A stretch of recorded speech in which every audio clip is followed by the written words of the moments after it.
Well, hello, everyone. Welcome back. We are continuing the reading of The Science of Getting Rich by Wallace D. Wattles. We're on chapter 12, y'all. We are getting through this book. I am sharing some personal stories, how I implement this in my life. I believe there's 18 chapters. No, there are 17 chapters total. Well, there's a summary. 16 chapters total and then a summary. We're almost there. So, 12, effective action. Effective action. Let's dive in. You must use your thought as I have directed in the previous chapters. You must begin to do what you can do where you are, and you must do all that you can do where you are. So he says, you must begin to do what you can do where you are, and you must do all that you can do from where you are. You can advance only by being larger than your present place. You will not be larger than your present place when you leave undone any of the work pertaining to that place. Give it all you got with where you're at. Put it all on the line. Be grateful for the place you're at. This is something that, in my life, having made big moves, let's just put it that way, made a lot of mistakes, and then really changing how I do things in my life in a big way. There have been times where they were not the most opportune or pleasant circumstances that I had to be in, or I had to do things that I wouldn't choose otherwise if I was in a different position. But with that said, like even if it was jobs, like jobs that I really wasn't fond of, or places that I had to stay for a while that I wasn't, completely, it didn't match what I thought or what I desired, right? But grateful nonetheless for having a job and places to stay. But leaning in and accepting fully where you're at, even if you don't like it, even if it's not comfortable, even if it's not where you want to be at ultimately, that's okay. We're always growing and learning. But if you could just lean in, I remember I had a great friend, I believe Kate Wilkes was the one. We were in our mastermind group and I was sharing with her just something about the situation I was in. And she said, what if you just leaned into it just 1% more? What if you were to lean in and think about it differently? Like just fill the space more. And I was like, I don't even want to be in this space. She goes, but what if just right now you were to lean in just 1% more? Accept where you're at, do your best where you're at, give it your all. That's what he's saying. And it shifted my perspective because what I was realizing was subconsciously I was resentful, I was angry with myself, with life, the cards I was dealt, blah, blah, blah, but mostly just with the decisions and the choices and not being where I want to be. The results were not matching what I knew was my best.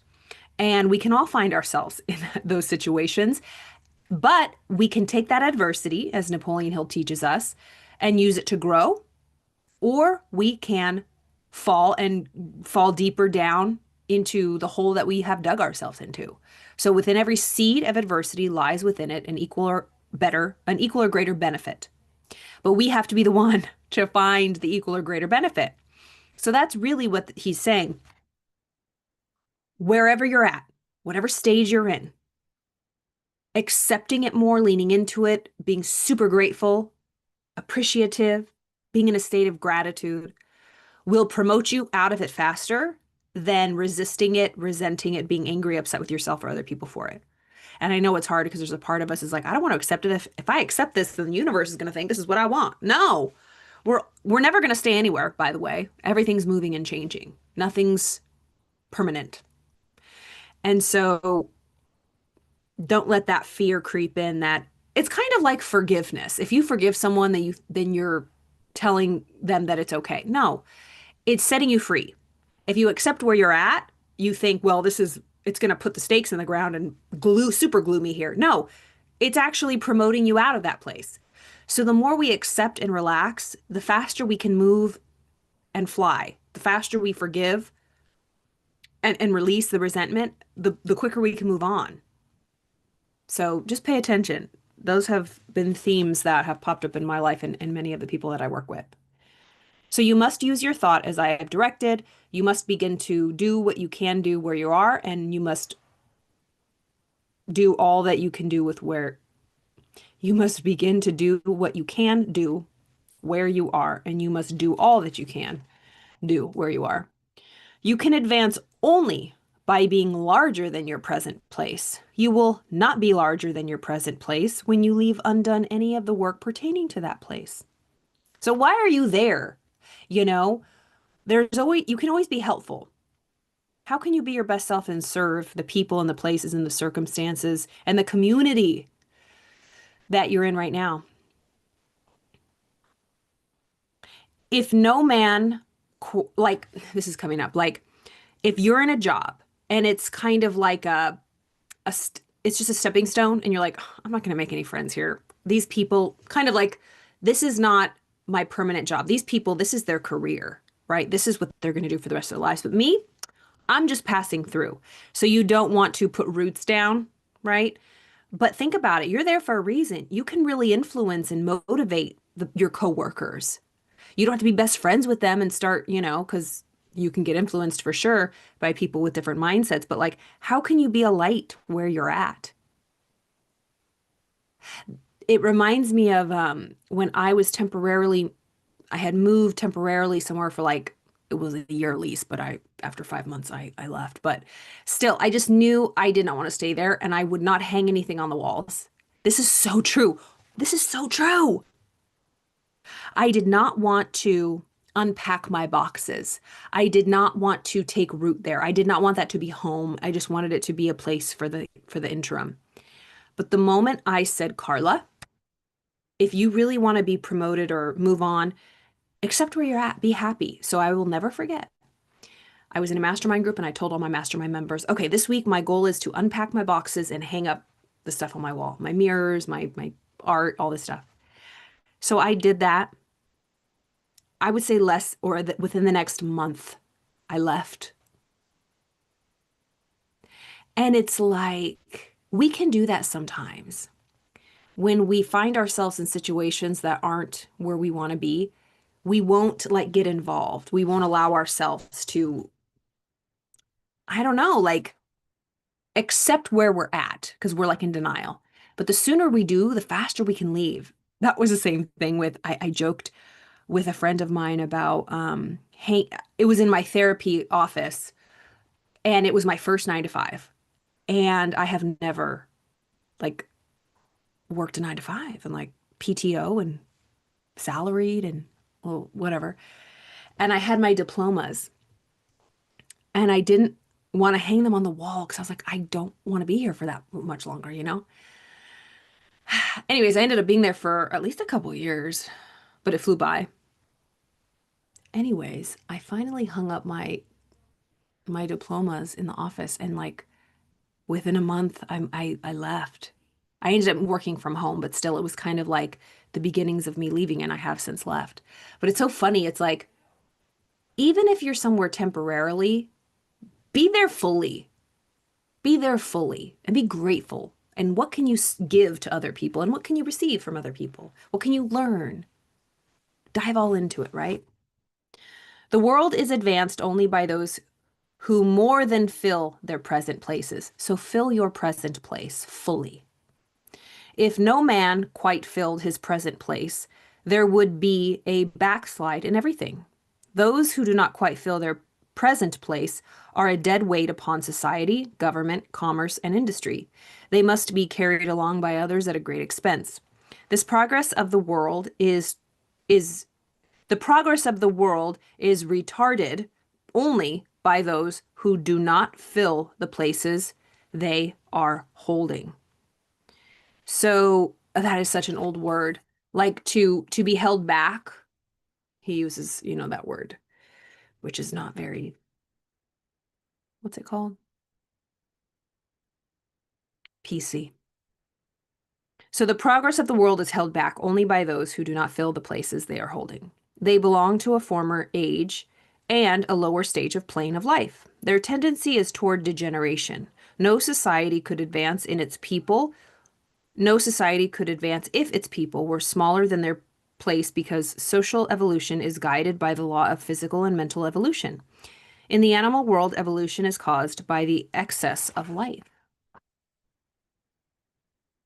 When an organism has more life than can be expressed in the functions of its own plane, it develops the organs of a higher plane, and a new species is originated. Ooh, what a good metaphor I'm seeing.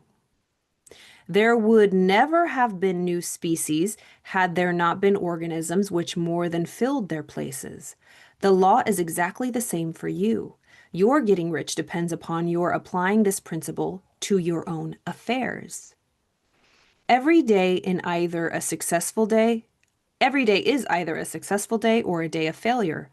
And it is the successful days which get you what you want. If every day is a failure, you can never get rich. If every day is a success, you cannot help but get rich.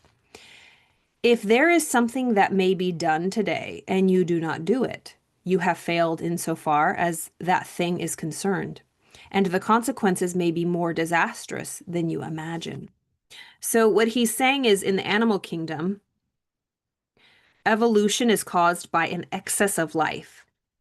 When an organism has more life than can be expressed in the functions of its own plane, it develops the organs of a higher plane and a new species is originated.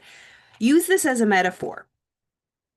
Consider yourself an organism in your place right now, and you want to elevate. You want to get on higher planes. You want to evolve. Consider yourself as your own individual species. And your particular species, as you express right now, are where you're at. In the home you live in, the car you drive, the money in your bank account, but you want more. He's saying to evolve out of the situation we're in right now, we have to be so filled in life with where we're at right now. In the lower bank account, in the car we don't want, in the home that is not our dream home. Be fully expressed, full of life, so much so that the universe cannot but promote you. Because this current space you have literally outgrown energetically. And it has, by law, you will be opened up and given new opportunities to elevate, to evolve into the new version of yourself. You 2.0, the new species of yourself. I love that metaphor. So he's saying every day is either a success or failure. If you do everything you can do in that day, you're a success. But if you leave something out, you've failed that thing that you should have done or knew you could have completed. If there is something that may be done today and you do not do it, you have failed insofar as that thing is concerned. You cannot foresee the result of even the most trivial act. You cannot foresee the result of even the most trivial act. You do not know the workings of all the forces that have been set moving in your behalf. And so sometimes it feels like, well, what does it matter if I have that extra cookie? Or what does it matter? Like just right now, y'all, I've been doing real good with my health journey. Tell me why just before this call, I was like, do I have any Nutella on my face? I never eat Nutella.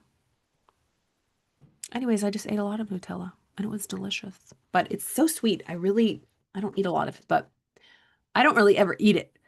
But let's just say it was in the house. And I took full advantage. And I had like these little English muffin things with the Nutella on it. Anyways, that was a side note, my confession. But I'm saying is like, if I were to do that every day, that would not be good, neither for my teeth or my waist. But it's like the little things like, oh, that's not a big deal. I could just sleep in, hit snooze a little bit. We have no idea the little things that we do add up. And we don't know the unseen forces that are at play. The majority of the things that are manifest in this world, it's the unseen world, baby. There's so much energy around your life, the seeds that you've planted last year that will harvest. You just got to keep the faith, keep planting the good seeds. So we cannot foresee the result of even the most trivial act, good or bad. You do not know the workings of all the forces that have been set into motion in your behalf. Much may be depending on your doing some simple act. It may be the very thing which is to open the door of opportunity to great possibilities. You can never know all the combinations which supreme power is making for you in the world of things and of human affairs. Your neglect or failure to do some small thing may cause a long delay in getting you what you want. So your neglect or failure to do some small thing may cause a long delay in getting what you want. I have a good story about this. I may have told this some time in my journey, but I have always wanted to be a part of SAG-AFTRA, the union, right? I performed on stage. I did some like commercial work, like nothing too big, but I love performing. I love hosting. I love doing that kind of thing. And my background is TV and film, and I love that stuff. Although I went back and I shifted my focus to psychology and personal development and all that, but I'm combining it now all. Like, of course, I love my YouTube. I love to host and do all these. I love to perform, if you couldn't tell. And so I've always wanted to be a part of SAG-AFTRA, right? And I, had an agent and I would go on like auditions here and there for stuff. And um, I was non-union. I was not a part of the union. And I wanted to be. And I remember when you're non-union, you get like really crappy auditions and like student film stuff, but it's all, right, positive mental attitude. I knew that it was all for the learning and it was just a cool experience, right? And you still have to start somewhere. And I remember thinking, oh my gosh, like when did I start? Like probably 2008. And at this point, it was 2013. And I, of course, was not fully focused on it. Let's just say it was a hobby at this point, mixed with me just gallivanting and being unfocused in my younger years. But anyways, there was this audition, and it was non-union, of course. But I wasn't going to go. I remember sitting on the edge of my bed, tired. I was like, oh, I don't want to go to this. And I almost didn't go, but I did. But that job that I did got me into the union. So there's some projects that you do that automatically get you into the union, and that was the job. Actually, one of my really good friends that we were close friends, we went to high school together. How wild. There's such wild stories between her and I. We both did that job unbeknownst. She had gone on a different day to film, and that's the job that got us both in the union. So I have been a proud member of the SAG-AFTRA union since when did I was eligible like 2013. I think I paid to get in 2014 or 2015. Anyways, so a good 10 years. So I'm just a proud member of that union, and I can go and all the cool things. I think I even got signed up for the Directors Guild, the DGA, and I got to go see like screenings. And I still like just a couple weeks ago, that show Andor on is it Disney Plus? We got to go to a cool screening with I don't know the actors' names. Anyways, but it was fantastic, like a little Q&A and stuff. And I love that world, right? And I love stories and fantasy and all that stuff. So, anyways, it's all coming together in my life in such a beautiful way. But that was a side story of like, you never know what small decisions, what impact they'll have. And you never know small decisions that you decide not to do will prolong your success. Or like the one yes, the one dinner, the one event could have been the thing that opened the door that you've been wishing for. But are we tuned in? Are we just showing up even if we don't feel like it? Not to push ourselves and force ourselves to do things, but when we say we're going to do something, do we follow through? If we had the intuition and the inspiration, the little knock, are we listening and following through with it? Like that audition, for example. I got it and it was good and something in me told me to go, but then I was probably hungover. I mean, to be honest, like I didn't want to go, but I did. And that's the thing that got me in. Oh, it's just the little things. You have no idea what forces, unseen forces. And actually before that, I probably missed so many opportunities. I don't even want to think about it. I've already shared that before about feeling a lot of regret for wasting so many years just screwing around and being unfocused. And your blessings and everything you desire is trying to find its way to you. But if you're not home to receive the delivery, you're never going to get it. And so there's quotes that say, what's meant for you can't miss you. Yes, it can. Yes, it absolutely can. If you continue to run around and screw around and not be focused and do things you shouldn't be doing, you will always miss the knock. And it's the saddest thing, and people don't like to talk about it, but there are people, they get to the end of their lives, or they have their lives are cut short. We are not promised anything. We think that we're the exception to the rule. It is the most bogus, arrogant. We're all arrogant. We are all so arrogant when it comes to life. Unless, when we lose a loved one and it's so raw and we're so in touch with mortality and we're really, cut wide open to the preciousness of life. But other than that, we're not. We're in our everyday life and we forget. And so you just never know. Don't let your life pass you by. And I also had another mentor that said, if you feel like you're wasting your life or you're letting your life pass you by, it's because you are. We That's why we have to create urgency, and that's why Napoleon Hill teaches to have a burning desire. Have urgency. Take it serious. I taught in the mentorship program today for the Napoleon Hill Institute, the Think and Grow Rich program, and I was sharing this sense of urgency, this sense of turning up the heat on your desire.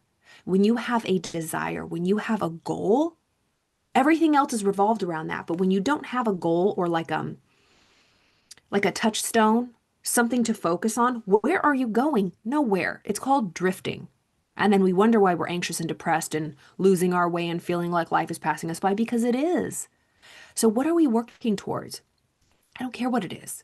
This week, I'm going to walk for 10 minutes a day. I'm going to train for the 5K. I'm going to train for a half marathon. I'm going to train for a full marathon. I'm going to plan my next trip, you know, even to the next city over, a little staycation or a big trip over to Europe. Like, what are you working towards? What's your goal? Why do you get up in the morning? Are you saving for something? Are you working out? Do you have, personal record goals? Do you have, health and fitness goals? Do you have sales goals at your job? Like, what are we working towards? If we do not know where we're going, we're drifting. Are you leading your life? Are you steering the ship of your life? Where are you headed? I don't know. It's just a big ocean. That's called drifting, bobbling around with everyone else that doesn't know where they're going. And then you see people that are full of purpose and they know where they're going. You're like, I wonder where they're going. Look at them. Where are they going? Where are they going? We think they got some sort of special assignment. No, they just decided, screw this. I'm done drifting. I'm going to pick somewhere and go for it. And the truth is, we don't know if we're going to get there or not, but at least we're going for it. But a lot of people say, well, if I don't know if I'm going to arrive to my island, why should I set out to sail? What else are you going to do? Stay in the harbor? Bobble around like everybody else? That's the thing. That's the beautiful part. And that's what people say. It's not about the destination. And that's not a cheesy line, right? It can seem trite and like cliche, but why are cliches cliches? Because they're true. They have been said so many times, we're like, oh, it's so cliche. They're true. It's not about the destination. It's about the journey. Because without the journey, what is life? But you got to have the goal first to set out on that journey. What do you want? What do you want in your life? Set out and go for it. The going for it is living. The going for it is what makes you alive. Goals are not to get and to arrive. They are to grow and bring out the best of you on the way there. Then when you arrive, set a new goal. Celebrate, but always be learning and growing. I use the example of plant life, trees, flowers, say a potted plant in your house. It's alive. I'm alive, you're alive, everything's alive. Living organisms, we're alive. But we are either in a state of growth or death, growth or decay, expanding or contracting.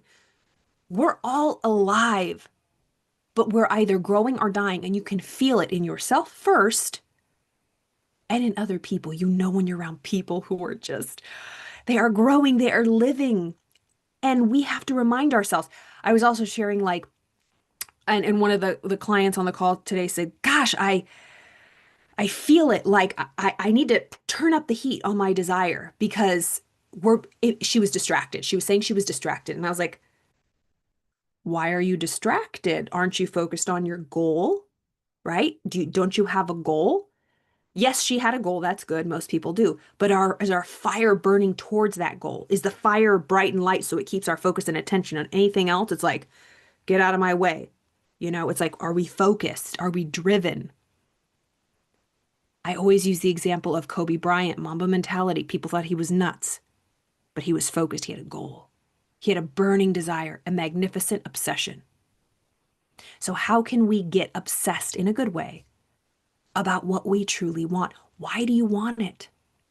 What would happen if you don't get it? Not just for you, but for the world.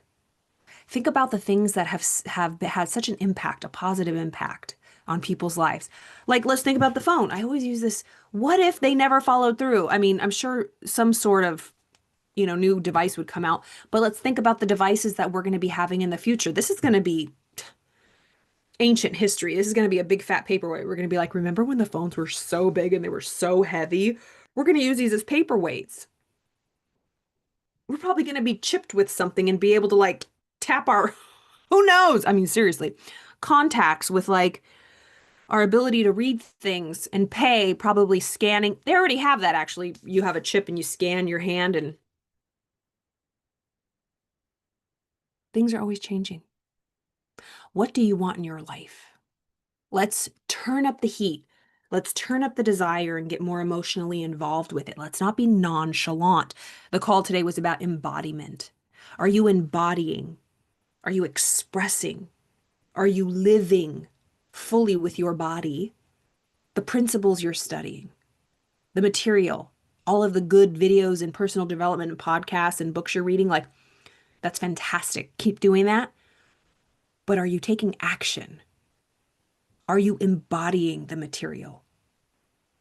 We were saying, like, a lot of people say they read Think and Grow Rich, or they know Napoleon Hill's success philosophies. And I would say, yeah, you've read that? Did you skip the chapter on positive mental attitude? Because you're a real rat jerk right now. Like, you are just rude. Did you read about positive mental attitude, or are you embodying it? Is this a principle and a philosophy that you're living by? The same with religions.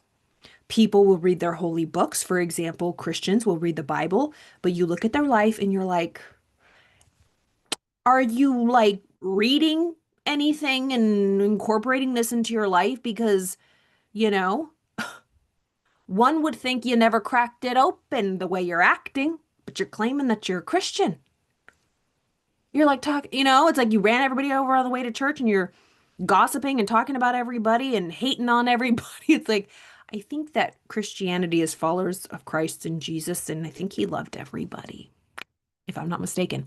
So it's kind of one of those things. It's like people say that they stand for things or they've read this or they follow this philosophy, but their actions say a whole nother thing. And actions speak louder than words. They're not embodying it. So let's get it out of our head and into our body and be it, live it, be a walking embodiment and example of the principles of positive mental attitude. Whew. All right. So basically, he's saying you have no idea the little teeny tiny things you do, what effect they'll have in your life, or the things that you skimp out on, the effects and the prolonging of the things that you desire. Do every day all that can be done that day. Do everything that you can do today. What did you leave undone? Do it tomorrow. Feel good when you lay your head on the pillow. You did everything you could today with where you were at, and you are grateful. There is, however, a limitation or qualification that you must take into account. You are not to overwork or to rush blindly into your business in the effort to do the greatest possible number of things in the shortest possible time. That's really good. So it's not to rush and just get things done for getting things done sake. Do it well. He says, don't like sacrifice the quality of what you're doing just to check everything off the list. He's just saying, go all in with all you got. Do the best you can. You are not to try to do tomorrow's work today or to do a week's work in a day. Don't rush. Don't be ridiculous and have crappy quality work just because you wanted to get things done. You know what? You know what it's like? People who say they read 30 books in a month. That's fantastic, but did you retain any of it? That's why it says on the first page of Think and Grow Rich, this is not a book to read, it's a book to study for the rest of your life. You read it over and over and over and over and over and over and over and over and over and over again. Bob Proctor read it every single day for over 60 years until the day he passed. He read that book every day. Reading chapters, he had us read chapters for 90 days straight. One chapter, same chapter every day. It's in my blood and bones. So that's nice that you're reading 30 books in a month, but like, could you remember and teach? You really don't know something. You do not know something. You know how we go, I know. Oh, I read that. I know. Do you know? Because your life and your results say that you don't know. So this is the test. You know something when you can explain it to somebody else in a way that they understand. So for example, if the person that said they read 30 books in a month, could you explain the entire philosophy of a book in depth to somebody in a way that they can understand and then pass it on to somebody else? I remember I got really excited about when I learned the psycho-cybernetics and paradigms and ways of thinking that get stuck. And I was like, yeah, oh my God, paradigms. I could not explain it to somebody in a way that they can understand. But now I know that it's a set structured of thoughts, beliefs, and programs that are instilled in our subconscious mind. A paradigm is a way we think about something. It's a collection of thoughts, habits, behaviors, narratives, and stories around a certain issue. My paradigm around money, my paradigm around health. I have this structure of beliefs that is my strict paradigm. It's like my rule book. Think of a paradigm as like a tablet with all of the rules around money. My money paradigm is like a tablet with the rules, what money is, how money comes to me. It's like I have a certain set of rules. That is my paradigm set in stone. And I cannot deviate. I might try to deviate from these rules, but I'll always come back to them. I might, but I'll come back to them. And if I don't like what I'm getting, I have to rewrite my paradigm. I have to chisel in new rules. I have to shift my paradigm. And they are just ways of thinking, habitual ways of thinking, how my body will act, behave, think, talk about money and about health and relationships or whatever. Think about people's paradigm around marriage. A lot of people have bad paradigms around marriage. Why? What's etched in their stone? Can't trust anybody, everybody cheats, nothing lasts. All 50% of marriages end in divorce. It's like, is that your paradigm? Is that what you believe? Is that what you want in your life? Because whatever your paradigm is, that's your results. Let's have a new paradigm or a new way of looking at it. I believe that marriage is a beautiful union. I believe that marriages last when two partners really love each other and put the work in. Marriage is fantastic. Marriages are set to last forever. Like, whatever it is for you, I feel safe in a happy marriage. What is your paradigm around that, around relationships? And then in health and so forth. Every area of life, it's a set structure of beliefs. All right. So don't rush. Don't do tomorrow's work today. Don't try to get everything done in a day. It is really not the number of things that you do, but the efficiency of each separate action that counts. So it's not the number of things you do, but the efficiency of each separate action that counts. Every act is in itself either effective or ineffective. Every ineffective act is a failure.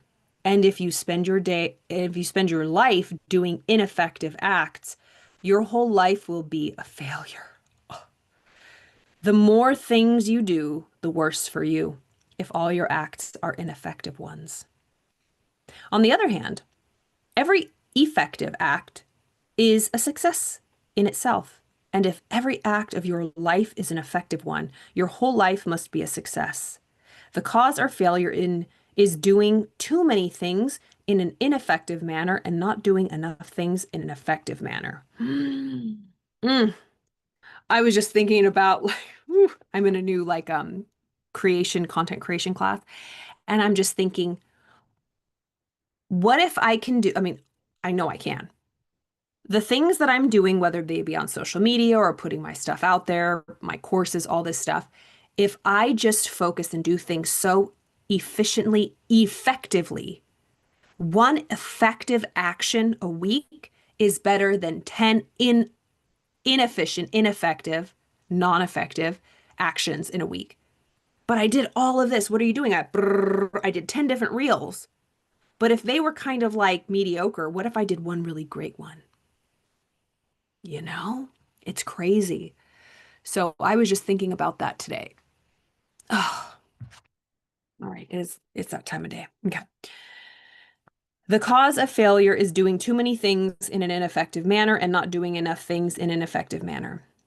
You will see that it is a self-evident proposition that if you do not do any ineffective acts, and if you do a sufficient number of effective acts, you will become rich.